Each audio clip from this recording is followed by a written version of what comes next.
Hello dear, good morning. आज अपन part का नाम नहीं लूंगा। बोले सर पिछली बार पार्ट कौन सा बोल के क्या करवा देते। आज अपन बहुत ही इंपॉर्टेंट टॉपिक के ऊपर चर्चा करने वाले हैं। वो आप थोड़ा सा पहले क्रिस्टलीय तंत्र के प्रकार के बारे में पढ़े थे। कंफ्यूज मत हो ना, क्रिस्टलीय तंत्र का प्रकार क्या चीज है, क्रिस्टलीय समुदाय क्या चीज है और क्रिस्टल जालकों की संख्या क्या चीज है। ये जो मैं अभी बताऊंगा आपको, थोड़ा सा मैं हिंट कल भी दिया था कि जो क्रिस्टलीय तंत्र के प्रकार हैं वो मुख्यतः एक तो होता है मूल, एकक, कोष्टिका। क्या होता है? मूल, एकक, कोष्टिका। ये तो एक ही होता है मूल, जिसके ओनली फोर सभी कोणों के ऊपर कोई गोला अणु परमाणु आयन पाया जाता है। दूसरा होता है हमारा केंद्रित एकक कोष्टिका। क्या कहते हैं उसको? केंद्रित एकक कोष्टिका या कोशिका, जो भी आपको अच्छा लगे। लेकिन आगे जाके इसको हम बना देते तीन प्रकार से। और भाई साहब, अब उन तीन की विस्तृत श्रृंखला में तो हम बाद में जाएंगे, और थोड़ा सा मैंने डायग्राम से आपको पहले भी समझा चुका था। सिंपल वाला तो वो होता है जिसके केवल कोणों पर अवयवी कण, अब ये अवयवी कण क्या हो सकते हैं? ये अवयवी कण आप ब्रैकेट में लिख लेना एक बार। ये अणु हो सकता है, परमाणु हो सकता है, आयन हो सकता है। इट मीन्स अपन गोला वर्ड यूज करते हैं, राइट। अब अपन जो कहा आपको कि केंद्रिक एकक कोष्टिका, और शायद मैंने कल बताया था आपको, ये जो केंद्र एकक कोष्टिका है वो भी हमारे लिए कितने प्रकार का होता है? तीन प्रकार से। वो कौन सा? एक तो मैंने लिया था सर्वप्रथम भाई साहब बीसीसी, काय केंद्रित एकक कोष्टिका। काय केंद्रित एकक कोष्टिका की पहचान के लिए मैंने आपको बताया था, सिंपल एक घन बनाते हैं, ठीक है। ये सिंपल घन बन गया हमारा एक, राइट। अब इस घन में देखो 8 कोणे हैं। षटकोण के अलावा 8 ही होते हैं, सब में षटकोण में 12 होते हैं। आठों कोणों के ऊपर तो गोले स्थित होते हैं। मैं नहीं लिखूं तो भी आपको मानना है कि होते हैं। सर कह रहे हैं तो होते हैं, ठीक है। लेकिन ये तो है एक सिंपल, जैसे ये वाला मूल एकक कोष्टिका, सिंपल घन। लेकिन केंद्रिक एकक कोष्टिका का क्या मतलब था कि इसके केंद्र में कहीं ना कहीं गोला होता है।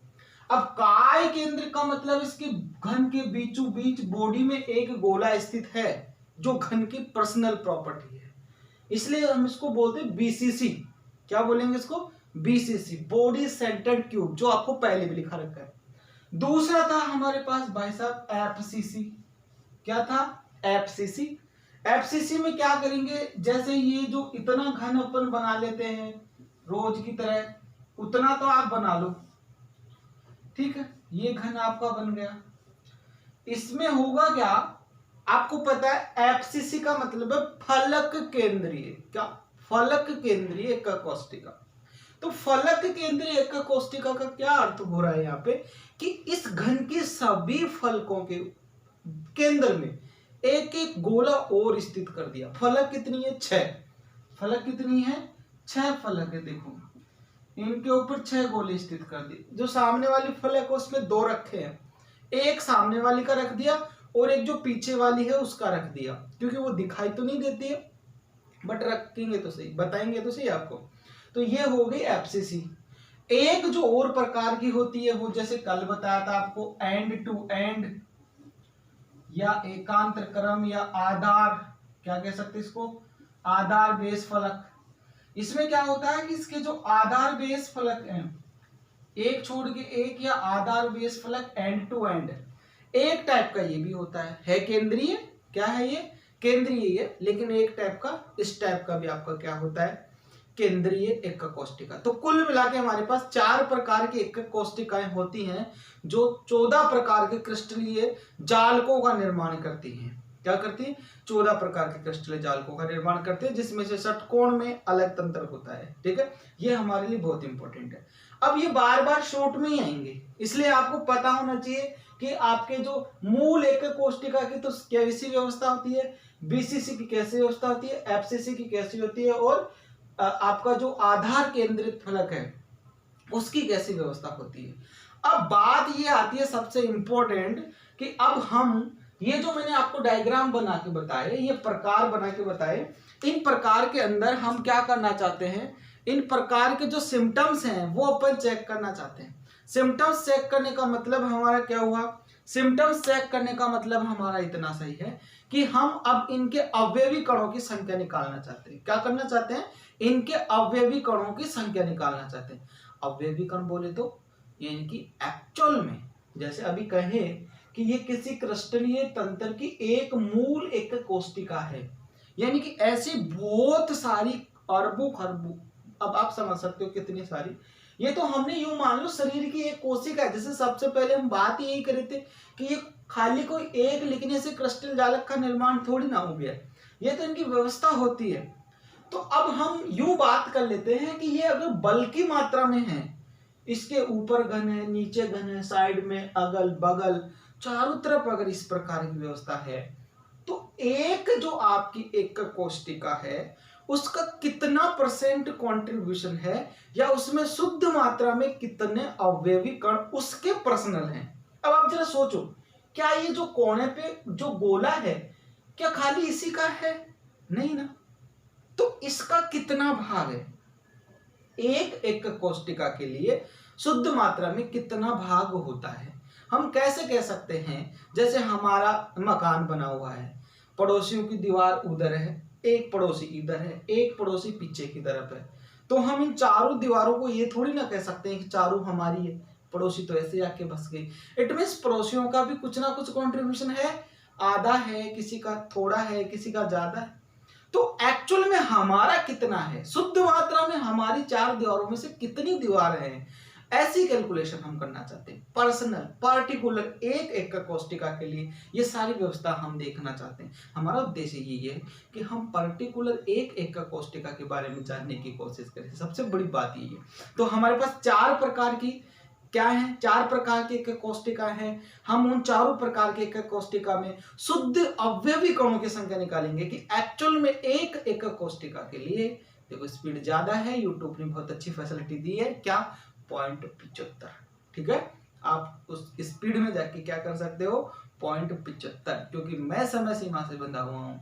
क्लास में आपकी सही लेंदी बन जाती, बट यहाँ पे 25 मिनट के अंदर आपको सब कुछ बताना पड़ता है। ठीक है, हो सकता है कईयों का मानना है, अंकिता वगैरह का, कि सर 25 मिनट का आपके लिए होता है, हमारे लिए तो वो 25 से ज्यादा ही होता है। ठीक है, वो बात अलग है। तो अब आपको करना क्या है, अभी अपन देखो क्या करना चाहते हैं, एकक कोशिका के अवयवी कणों की संख्या निकालना चाहते हैं। क्वेश्चन भी ऐसे ही बनेगा। अब 4 क्वेश्चन बनेंगे, मैं बताऊंगा कैसे 4 क्वेश्चन बनेंगे। अब 4 क्वेश्चन करा रहा हूं यहाँ पे। ये तो बीसीसी, एफसीसी और आपका एंड टू एंड या आधार फलक केंद्रीय एकक कोशिका, देखो इसको बोलेंगे अपन मूल एकक कोशिका। किसको? जो ओनली सिंपल घन होता है। सिंपल घन कब होता है? जब इसमें गोला नहीं होता। फिर एक केंद्रित एकक कोशिका के 3 हो गए। अब देखो अपन अवयवी कणों की संख्या कैसे निकाल सकते हैं, क्या कर सकते हैं, अवयवी कणों की संख्या कैसे निकाल सकते हैं। देखो क्वेश्चन अब बनेगा अवयवी कणों की संख्या, अवयवी कणों की संख्या कैसे निकालें। देखो सबसे पहले तो किसकी, चारों के लिए निकालेंगे। सबसे पहले निकालेंगे मूल एकक कोशिका के लिए,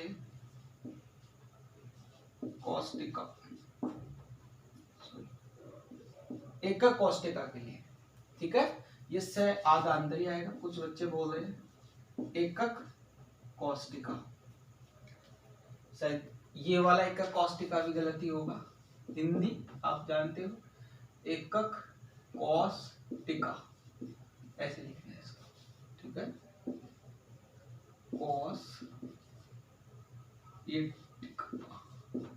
ठीक है, देखो मूल मूल एक कोष्ठिका में अवयवी कणों की संख्या, क्वेश्चन क्या है, मूल एक कोष्ठिका में अवयवी कणों की संख्या। तो आप जानो, पहले तो सबसे पहले इसके घन के निर्माण करो। किसका निर्माण करो? एक घन का निर्माण करो। कर लिया? जैसे आपको पता है कि एक घन में कितने कोणे होते हैं? 8 होते हैं। ये क्या है? इस गोले का केंद्र भाग, ठीक है। अब जरा ये सोचो, मैं इसको ऐसे पार्ट में बांट दूं ऐसे करके, तो आप मुझे बता सकते हो ये आधा पार्ट तो 1/2 तो पहले ही अलग हो गया, ठीक है। 1/2 बचा, यानी कि आधा तो हमारे घन से पहले ही बाहर निकल गया, ठीक है। अब बचा कितना? ये वाला आधा, ये वाला आधा। अब इस आधे में भी शायद हमारे घन में तो ये इतना सा भाग ही आ रहा है। कितना सा आ रहा है? इतना सा। यानी कि इसका भी देखो, आधे का भी 1/4 हमारे लिए काम में नहीं आ रहा। अब इसके अंदर भी देखो, ये दीवार इधर जा रही है, इसके भी 2 टुकड़े हो गए। तो एक्चुअल में हमारे लिए क्या बचा? एक घन के केस में ये 1/8। आप इसको नॉर्मल वे में भी समझ सकते हो। कैसे? जैसे हमारा रूम होता है, उस रूम के ऊपर उस कोने में, उसके कोने के सेंटर में ऊपर ही ऊपर अगर कोई गोला स्थित है या कुछ भी है, ठीक है, तो आप समझ सकते हो वो कितने अन्य घन के टच हो रहा होगा। आप कल्पना कर सकते हो वो अन्य 8 घन, ऐसे हमारे जैसे अन्य 8 रूम्स के टच है। बोले सर एक कोने का 8 रूम के टच कैसे होगा? अभी आप ये सी बात करो, अगर वहां कोई सेंटर खड़ा है या कोई गोला स्थित है, तो वो हमारा रूम, इधर वाला रूम, उसके सामने वाला रूम और साइड वाला रूम, 4 रूम हो गए। तो उन 4 रूम के लिए तो छत बन रहा है, लेकिन 4 रूम के जस्ट ऊपर 4 रूम और बनेंगे, बिल्डिंग खड़ी होगी, तो उनके लिए वही क्या बन जाएगा? बॉटम बन जाएगा। क्या बन जाएगा? फर्श बन जाएगा। इट मीन्स उसका कंट्रीब्यूशन एक्चुअल में देखते हैं ना, एक कोने का कंट्रीब्यूशन एक घन के लिए ओनली 1/8 ही है। क्या है? 1/8 ही, पूरा नहीं है। कितना सा हिस्सा है? 1/8। तो अब मैं अगर शुद्ध अवयवी कणों की संख्या निकालूं मूल एक कोष्ठिका के लिए, किसके लिए? मूल एक कोष्ठिका के लिए। जैसे मैंने यहां भी समझाया, डायग्राम के हिसाब से भी, प्रैक्टिकल भी समझाया। डायग्राम में जैसे मैंने कहा कि यूं मान लो आपका ये घन था, ठीक है, यहाँ केंद्र है, गोला बनाया मैंने, हाफ आधा ही हो गया। फिर आपको पता ऐसे करने के बाद भी आपका आधा, इसका भी आधा हो गया, यानी 1/4 अलग हो गया। अब 1/4 में आप देखो ऐसा एक और इसके ऊपर बना रहे हो इस घन का हिस्सेदार इसको, तो फिर क्या हो गया? 1/8 हो गया। तो अब समझ में आ गया कि इसके जो 8 गोले है ना, 8 गोले, वो एक घन के लिए 1/8, एक गोले का कितना कंट्रीब्यूशन है? 1/8। तो अगर हम इसके लिए शुद्ध अवयवी कणों की संख्या निकालेंगे तो क्या कर देंगे? एक का कितना है? 1/8। कुल कितने गोले हैं? बोले 8। तो एक्चुअल में वैल्यू कितने आ गई? 1, क्योंकि 8 से 8 तो क्या हो गई? कट गए। एक कोणे का हिस्सा कितना? 1/8। कुल कोणे कितने? 8। क्या बचा? 1। यानी कि सरल जो आपकी एक कोष्ठिका है, परमिटेड सेल है, उसका ओनली फॉर शुद्ध मात्रा में एक अवयवी कण ही है। बाकी 8 जो है ना, उनकी हिस्सेदारी कितनी है? 1/8। तो शुद्ध मात्रा में वैल्यू कितनी आ रही है? पर्सनल प्रॉपर्टी कितनी है? ओनली 1। पर्सनल प्रॉपर्टी कितनी है? ओनली 1। आगे बात समझ में? तो ऐसे पूछ लिया जाता है मूल एक कोष्ठिका या सरल एक कोष्ठिका में अवयवी कणों की संख्या कितनी होती है? तो कितनी बताएंगे? 1 बताएंगे। इसी प्रकार अब मुझे कोई बंदा बता देगा, तुरंत अब जल्दी काम करेंगे, जो ये केंद्रित एक कोष्ठिका थी हमारे पास, कितनी? 3, एक ये और 3 ये। अब कोणों का हिसाब तो सब में सेम रहेगा, जैसे यहां है वैसे, कुछ वहां स्पेशल है। अब जैसे मैं बीसीसी में एक कोष्ठिका जो है उसमें अवयवी कणों की संख्या बताऊंगा। क्या बताऊंगा? अवयवी कणों की संख्या बताऊंगा। तो कैसे बताऊंगा? बोले इसके अंदर भी 8 गोले हैं कोणों के ऊपर, कंट्रीब्यूशन उनका भी सेम है जैसे कि सरल एक कोष्ठिका में होता है। तो एक इस जो आपका बीसीसी है, काय केंद्रित एक कोष्ठिका है, उसके हम पर 2 तरीके से लिखेंगे। एक तो क्या, देखो कैसे निकालेंगे, 1/8 × 8 वाला, प्लस और भी है कौन है भाई? कोणों का हिस्सा तो क्या है 1/8। कोणे कितने हैं 8, तो इनकी वजह से तो एक अवयवी कण है।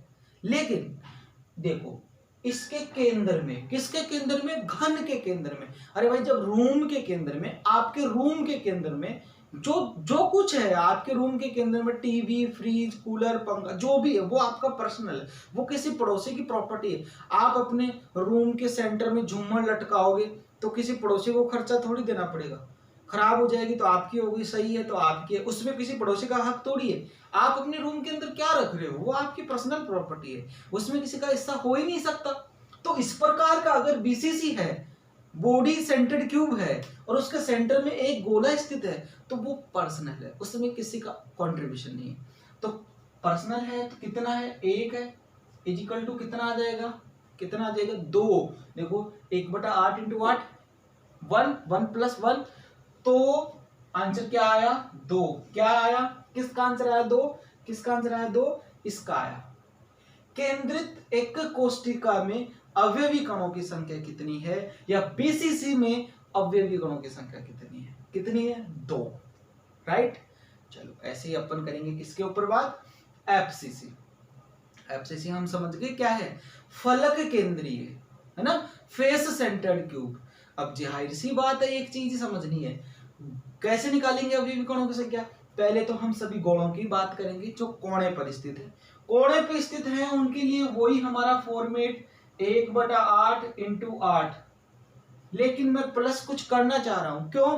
क्योंकि सभी फलकों के ऊपर गोले स्थित हैं, सभी फलकों के ऊपर गोले स्थित हैं, तो एक फलक के लिए, एक फलक के लिए एक घन के जो कंट्रीब्यूशन है वो कितना होता है। अब आप समझ सकते हो, फलक का मतलब हुआ आपकी एक दीवार है। अब आपकी एक दीवार का एक ही पड़ोसी हो सकता है, जैसे ये सामने वाली दीवार है या पीछे वाली दीवार है, आपका जस्ट पड़ोसी हुआ इस रूम का, उधर वाला पड़ोसी है, तो क्या है दीवार दोनों की आधी आधी है। दीवार में कोई डैमेज आ गया, खर्चा आधा आधा होगा। दीवार के बीच में विंडो लगा रहे हो, खर्चा आधा आधा होगा, है ना। तो इट मीन्स ये दीवार दोनों की है, यानी कि यहाँ पे कुछ प्रतिक्रिया हो रही है तो 50-50 हो रही है। अगर इसके केंद्र में गोला स्थित है तो आधा इसका है, आधा दूसरे वाले का। तो यहाँ का कंट्रीब्यूशन एक घन के लिए आधा, कितना कंट्रीब्यूशन निकाल के सामने आया, आधा, 1/2। लेकिन ऐसे गोले कितने स्थित हैं, ऐसी फलक कितनी है 6, फलक कितनी है ऐसी 6। अब वैल्यू बताओ, 1/8 इंटू 8 1, 1/2 इंटू 6 कितना हो गया 3। अगर इसको काट देंगे अपन तो कितना बच जाएगा 3, तो 1 और 3 4 मैक्सिमम। वैसे मैक्सिमम षटकोणीय में होती है 6 अवयवी कणों की संख्या, लेकिन फिलहाल हमारे लिए मैक्सिमम कौन है 4। किस में, एफसीसी में। फलक केंद्रीय एकक कोष्टिका में अवयवी कणों की संख्या बताओ, कितनी है 4। आगे बात समझे। एक और मोस्ट ऑफ इंपॉर्टेंट क्वेश्चन, यहां से भी बहुत क्वेश्चन बनता है, और वो क्या है, आधार केंद्रीय एकक कोष्टिका में अवयवी कणों की संख्या बताओ। तो भाई साहब आधार केंद्र में भी परंपरा कैसी रही है, परंपरा वही, कोणों का भाग 1/8, कोणों की संख्या 8, तो कंट्रीब्यूशन तो 1। लेकिन फिर भी देखो दो फलकें ऐसी हैं जिनके केंद्र में गोला है, और हम अच्छे से जानते हैं, भली भांति जानते हैं कि प्लस एक फलक के केंद्र में स्थित गोले का कंट्रीब्यूशन 1/2। टोटल कितने गोले 2, अभी फिलहाल के लिए 2, उसमें 6 थे, हमने 6 से गुणा किया, इसमें कितने हैं 2, 2 से गुणा करो, क्या मिल जाएगा, 2 से 2 कट गया, 8 से 8 कट गया, 1 1 1 यानी कि 2। आधार केंद्रीय एकक कोष्टिका में अवयवी कणों की संख्या 2, पर 2 किसकी थी, काय केंद्रीय एकक कोष्टिका की संख्या भी 2, लेकिन फलक केंद्रीय एकक कोष्टिका में अवयवी कणों की संख्या 4। तो ये आपके लिए चारों के चारों जो अवयवी कणों की संख्या निकाली है शुद्ध मात्रा में, बहुत इंपॉर्टेंट है। अब हम बात करेंगे ठोसों में निबिड़ संकुलन की। किसकी बात करेंगे अपन, ठोसों में निबिड़ संकुलन की बात करेंगे। निबिड़ संकुलन एक्चुअल में, अब देखो ये आप बना लेना इसको, है ना, ऐसे कैसे बना लेना, स्क्रीनशॉट ले लेना, वीडियो को पॉज करके लिख लेना, जैसे आपको फैसिलिटी लिख लिया। मैं अब मिटाने रहा हूँ, आपको जैसे छापना है वैसे छाप सकते हो इसको, ठीक है। हमने क्रिस्टलीय तंत्रों के प्रकार, क्रिस्टलीय समुदाय के प्रकार, क्रिस्टलीय जालकों की संख्या और उनकी स्ट्रक्चर, और किसी एकक कोष्ठिका में, किसी भी एकक कोष्ठिका में शुद्ध अवयवी कणों की संख्या बता सकते हैं। अब हम बताएंगे ठोसों में निबिड़ संकुलन। अब ठोसों में निबिड़ संकुलन का मतलब क्या हुआ? Close packing structure, close packing structure. तो ये बात तो हम भली भांति से बचपन से ही जानते हैं कि क्लोज पैकिंग स्ट्रक्चर का क्या मतलब है। क्लोज पैकिंग स्ट्रक्चर का मतलब हम भली भांति जानते हैं, ठोस में निबिड़ संकुलन क्या है? ठोस में निबिड़ संकुलन, क्लोज पैकिंग स्ट्रक्चर। इसका क्या मतलब है? टॉपिक ब्लैक पेन से डाल लेना चाहो तो आप, ठीक है। करना क्या है आपको, जैसे हम भली भांति से जानते हैं ठोस के जो गोले स्थित होते हैं उनकी खास बात होती है कि वो बिल्कुल एक दूसरे के पास पास स्थित होते हैं, और उन गोलों की व्यवस्था कुछ इस प्रकार होती है, गोलों की व्यवस्था कुछ इस प्रकार होती है कि उनके बीच में खाली स्थान, उनके बीच में खाली स्थान कम से कम बचे, है ना, खाली स्थान कम से कम रहे, ऐसे वो एक दूसरे के पास बिल्कुल अरेंज होते हैं, ठीक है, ताकि उनका घनत्व तो क्या हो सके, ज्यादा हो सके, स्थायित्व ज्यादा प्रकार का हो या ज्यादा हो जाए। इस प्रकार की चीजों को हम क्या बोलते हैं? निबिड़ संकुलन। तो इसके बारे में आप 2 लाइन लिख भी सकते हो, जैसे यहाँ टॉपिक नोट करोगे, फिर निबिड़ संकुलन क्या होते हैं, ठोस इट मींस निबिड़ संकुलन क्या होते हैं, क्लोज पैकिंग स्ट्रक्चर का क्या मतलब, यही बात है। आप इसको अपनी भाषा में 2 लाइन लिख दो यहाँ पे, है ना। मैं बोर्ड पे नहीं लिखूं, मैं बुला के लिखवा देता हूँ, लिखो आप। किसी क्रिस्टलीय ठोस, देखो जब आप लिखते हो सामने रख लिया करो फोन को या जो भी आपके पास फैसिलिटी है, और आराम से जैसे क्लासरूम में बैठकर लिखते हो वैसे एज इट इज आप अपनी कॉपी में ध्यान दो, वैसे लिख सकते हो। लिखो, क्रिस्टलीय ठोस संरचना के बनते समय उसके अवयवी कणों की व्यवस्था, अवयवी कणों के मतलब उसके जो गोलों की व्यवस्था है, अणु परमाणु आयन की व्यवस्था, उसके अवयवी कणों की व्यवस्था इस प्रकार होती है, उसके अवयवी कणों की संख्या इस प्रकार होती है कि कणों के मध्य न्यूनतम स्थान रहे, कणों के मध्य न्यूनतम स्थान रहे, ताकि उच्चतम घनत्व व स्थायित्व प्राप्त हो सके, उच्चतम घनत्व व स्थायित्व प्राप्त हो सके। इस प्रकार के संकुल को निबिड़ संकुलन कहते हैं, इस प्रकार के संकुल को निबिड़ संकुलन कहते हैं। आई थिंक फास्ट नहीं होगा, लेकिन फिर भी फास्ट है तो 0.75, ठीक है। चलो आगे लिखो अगली लाइन से, अवयवी कणों का आकार अलग अलग होता है। अब जानते हैं आप, अब जैसे हम जिन कणों की बात करते हैं सारे एक जैसे तो नहीं है, कोई छोटा है कोई बड़ा है ना। तो अवयवी कणों का आकार अलग अलग होता है, इसलिए अवयवी कणों के निबिड़ संकुलन भी अलग अलग प्रकार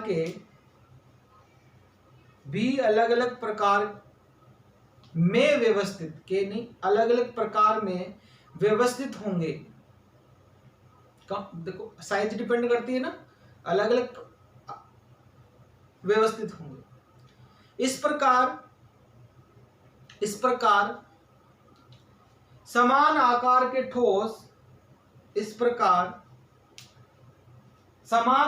के ठोस या गोलों अवयवी कणों के निबिड़ संकुलन पर विचार करते हैं, ठीक है। अब इनमें जो त्रिविम व्यवस्था है वो हमको किस टाइप से देखनी है, लेकिन स्टेप टू स्टेप, जैसे एक विमीय निबिड़ संकुलन, द्विविमीय निबिड़ संकुलन और त्रिविमीय निबिड़ संकुलन, 3 टाइप के देखेंगे, तब जाके अपन ओरिजिनलिटी पे पहुंचेंगे। आज अपन बेबी स्टेप देख रहे हैं। कौन सा स्टेप देख रहे हैं? Baby step, slow by slow step देख रहे हैं। वो स्लो बाय स्लो स्टेप क्या है वो मैं आपको बता देता हूं। स्लो बाय स्लो स्टेप का क्या मतलब हो रहा है। एक विमीय निबिड़ संकुलन, आज आप टॉपिक पे हेडिंग डालोगे क्या? एक विमीय निबिड़ संकुलन है क्या? एक विमीय निबिड़ संकुलन, एक विमीय निबिड़ संकुलन। देखो इसमें क्या होता है, इसमें सिंपल सी बात है कि जो गोला कण आपका जो भी अणु परमाणु आयन है वो एक सीधी पंक्ति में व्यवस्थित होता है, ऐसे 1 by 1, लेकिन एक दूसरे के स्पर्श करता हुआ, एक दूसरे के स्पर्श करेगा, बिल्कुल पास में रहेगा, बिल्कुल एक दूसरे के, ऐसी एक पंक्ति में व्यवस्थित होते हैं। गोलों की जो श्रृंखला है वो एक ही पंक्ति में एक ही डायरेक्शन में, इसलिए तो एक विमीय बोल रहे हैं। लेकिन खास बात क्या है? खास बात यह है कि एक गोला अन्य 2 गोलों के स्पर्श करेगा। अब बच्चे दिमाग कहाँ लगाएंगे, सर ये गोला तो एक को स्पर्श कर रहा है, ये फलाना गोला भी एक को स्पर्श कर रहा है। नहीं, कोई गोले गिने चुने कोई 10-5 थोड़ी है, पता नहीं कितने सारे गोले हैं।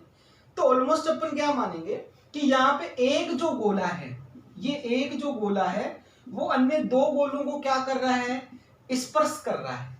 एक ही लाइन में, एक ही पंक्ति में व्यवस्थित करेंगे। व्यवस्थित करने का तरीका, एक के पास एक, बिल्कुल सटे हुए होंगे आपस में, क्लोज पैकिंग होगी, कम से कम, मतलब यूं मान लो बिल्कुल पास पास स्थित है।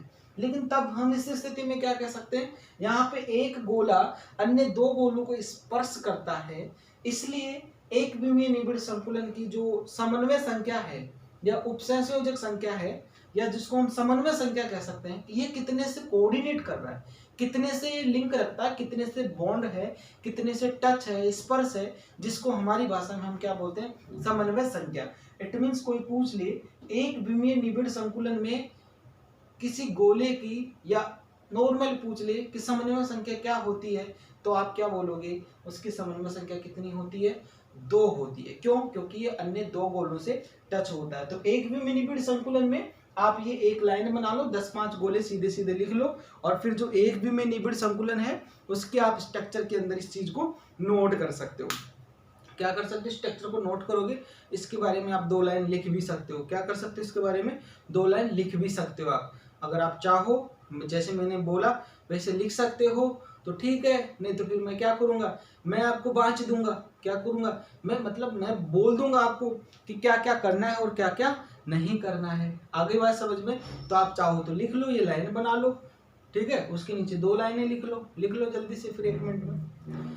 इस संकुल में गोले स्पर्श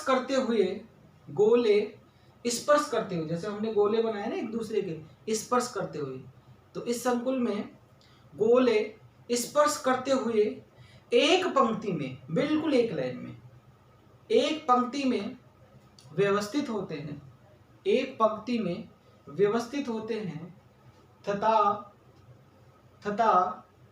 प्रत्येक गोलों निकटवर्ती 2 गोलों को स्पर्श करता है। यानी कि प्रत्येक गोला निकटवर्ती 2 गोलों को स्पर्श करता है, जो इसकी समन्वय संख्या है, अर्थात एक विमीय निबिड़ संकुलन की उपसय संयोजक संख्या या समन्वय संख्या 2 होती है। अब अगले वीडियो में हम द्विविमीय निबिड़ संकुलन 2 डायमेंशनल एंड 3 डायमेंशनल, यानी कि द्विविमीय निबिड़ संकुलन और त्रिविमीय निबिड़ संकुलन, तब जाके हम क्रिस्टलीय ठोसों की आंतरिक स्ट्रक्चर में घुसने वाले हैं। इससे पहले लेने वाले हम आपसे विदा। अगले वीडियो में फिर मिलेंगे ऐसा ही एक अच्छा सा वीडियो लेके। तब तक के लिए बाय बाय।